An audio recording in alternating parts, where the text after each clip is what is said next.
everybody. Hello everybody. Hello everybody. Hola, ¿qué tal, alumnos? Espero que se encuentren muy bien y que estén pasando un tiempo muy agradable. El día de hoy nuestra clase va a tratar de un tema súper importante. El tema del día de hoy se llama ¿Cómo usar was and were? Fíjense que este tema va ligado a otro que es muy importante en el inglés.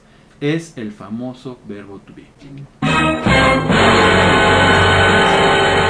Otra vez el verbo to be. Ay no, este profe no se cansa de ver el verbo to be.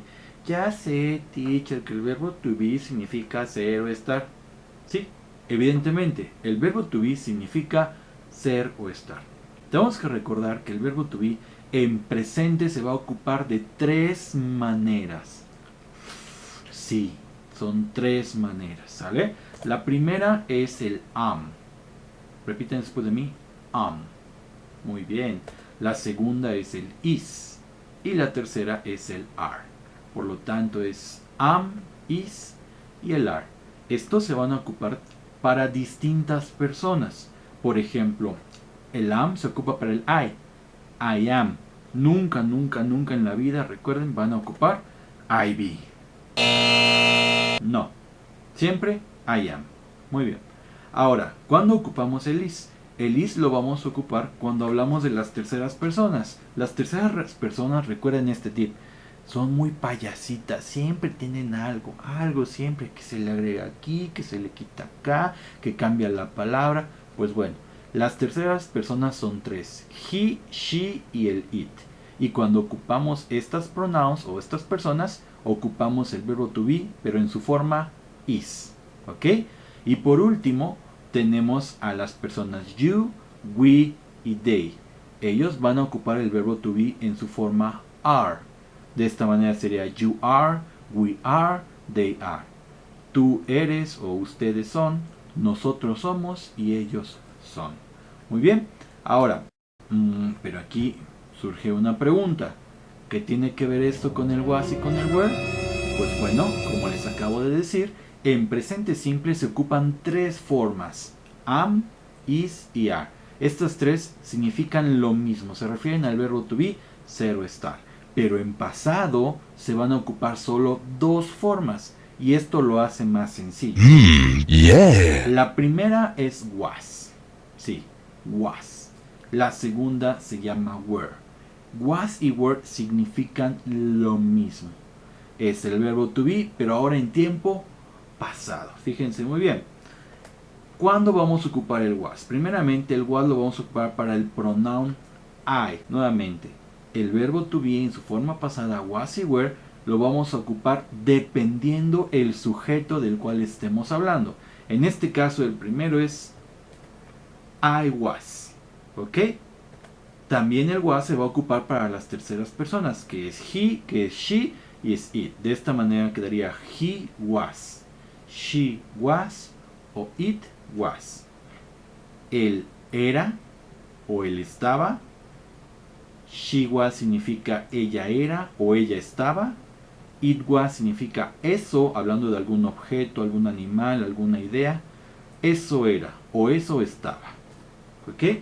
Y vamos a ocupar también el were para los pronombres you, we y they. En este caso, you were, tú estabas, o ustedes eran, podría también traducirse. We were, nosotros éramos o nosotros estábamos. They were, ellos eran o ellos estaban. Este verbo to be en pasado, específicamente was y were, así también como en el presente, lo vamos a ocupar principalmente para cuatro cosas. Pongan mucha atención en esto. Lo primero lo vamos a ocupar para descripciones físicas. Sí, aquí tenemos el ejemplo, descripciones físicas. Ahí un saludo para CR7. Fíjense el ejemplo. When he was younger, he was ugly. Ahí está. I think he was ugly. Dice mi ejemplo, cuando él era younger, significa más joven. Recuerden que tenemos ahí subrayado el ER, que significa más, es un comparativo. When he was younger, cuando él era más joven, he was ugly. Él era o él estaba rude. Como decimos aquí, federal. O sea, feito. El otro ejemplo. When I was child, cuando yo era niño, I was short. Yo era bajito o chaparrito. ¿Ok? Fíjense aquí cómo estamos utilizando el was para he y para el I. Estamos hablando de descripciones físicas.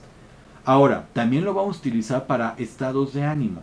Cuando hablamos de estados de ánimo, vamos a poner in the party she was sad. En la fiesta, ella estaba triste. A lo mejor no fue su humor en ese momento. Otro ejemplo, you were bored in your house last month. Tú o ustedes estaban aburridos en su casa el mes pasado. Aquí estamos ocupando was y estamos ocupando were. Y estamos hablando de un estado de ánimo, triste, feliz, aburrido, emocionado, entre otros. Otro de los usos es para hablar de puestos de trabajo. Lo vamos a ocupar cuando queremos decir que alguien en el pasado era, por ejemplo, last year, Rodríguez was a salesman, but now is the manager. El año pasado, Rodríguez era un vendedor, pero ahora es el gerente. O también podría ser, you were a taxi driver 3 years ago. Tú eras un taxista hace 3 años. Entonces vamos a ocuparlo para hablar de puestos de trabajo. Lo que antes eran esas personas, pero ahora ya no. Y por último, lo vamos a utilizar para hablar de relaciones familiares. ¿Qué quiere decir? Que lo vamos a utilizar para hablar de personas que ya no están con nosotros en este momento. Por ejemplo, they were my grandparents and my aunts. Ellos eran mis abuelos y mis tías. También otro ejemplo podría ser, he was my little brother. Él era mi hermano pequeño. Ahora, ¿qué va a pasar cuando queremos negar o decir que algo no era, algo no estaba? Simplemente vamos a ocupar el mismo was, pero le vamos a agregar not. Recuerda, primero va el was y después va el not. Nunca los vais a poner al revés. Podemos dejarlo como was not o abreviarlo y ponerle simplemente wasn't. La recomendación es que wasn't es cuando lo hablamos, pero cuando escribimos, lo correcto es colocar was not. Por ejemplo, in the party, she wasn't sad. En la fiesta, ella no estaba triste. O, last year, Rodríguez wasn't a salesman. El año pasado, Rodríguez no era un vendedor. También, con were, vamos a agregarle, si queremos negarlo, el not. En este caso quedaría were not o simplemente were it. Por ejemplo, they weren't my grandparents and aunts. Ellos no eran mis abuelos ni mis tías. O por ejemplo, you weren't bored in your house last month. Tú no estabas aburrido en tu casa el mes pasado. Es así como podemos negar el was y el were.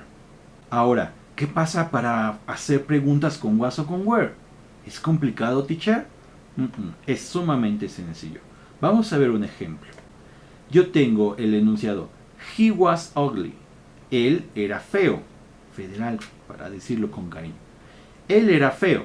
Pero para hacer preguntas, te das cuenta, sí, solamente vamos a intercambiar. ¿Qué quiere decir? Que vamos a iniciar primero con el verbo to be en pasado, que es was, y después ponemos el sujeto, quedando el enunciado was he ugly. Pero fíjense, cuando lo hagan, tienen que pronunciarlo de manera correcta. No es was he ugly, no, sino es una forma en pregunta. Was he ugly? ¿Él era feo? I think yes. Yo creo que sí. Otro ejemplo podría ser, en positivo dice, they were my grandparents.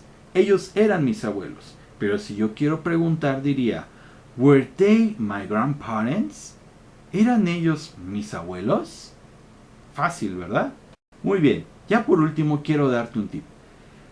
Utilizamos was o were para hablar del pasado, pero también lo vamos a utilizar para hablar del plural o de singular.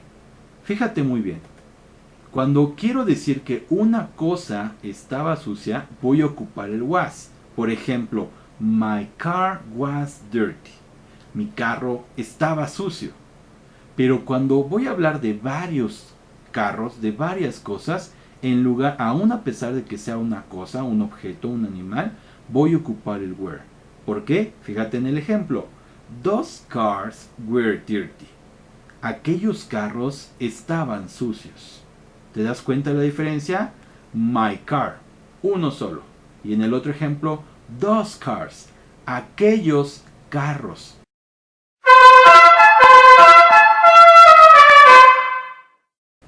Aquí podemos ver que car se le aumenta una S, que nos indica que es el plural, que es más de uno. En este caso son dos.